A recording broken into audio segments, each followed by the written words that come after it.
আজকে আমার একটা বন্ধুর জন্মদিন ছিল। সেই জন্মদিনে ও আবদার করেছে আমার হাতে একটা ইউনিক রেসিপি খাবে।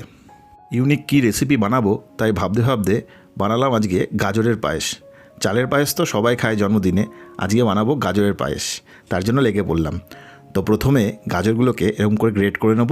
গ্রেট করার পর একটা কড়াইয়ে গরম করে ঘি দিয়ে দেবো। ঘি দিয়ে কুচনো আমন্ড আর কাজু বাদাম দিয়ে দেবো। কাজু বাদাম আর আমন্ডগুলোকে হালকা লাল করে ভেজে তুলে নেব।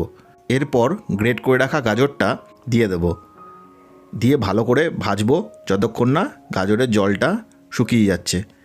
তোমরা যে কোনো জন্মদিনে বা পুজোর সময় ঠাকুরের ভোগ হিসাবেও এই গাজরের পায়েস দিতে পারো, খুব সুস্বাদু হয় এবং খুব অল্প সময় হয়ে যায়। এরপরে দেবো অল্প একটু নুন আর স্বাদ অনুসারে চিনি, দিয়ে গাজরের সাথে ভালো করে মিক্স করে নেব।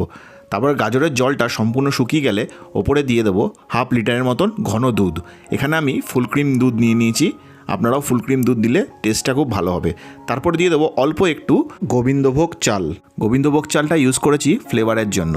তারপর অনেকক্ষণ ফোটাতে হবে, প্রায় 15 মিনিটের মতন ফোটাতে হবে। চাল আর গাজরগুলো সেদ্ধ হয়ে গেলে ওপরে দিয়ে দেবো কাজু আর কিশমিশ, দিয়ে আরও কিছুক্ষণ নাড়াবো।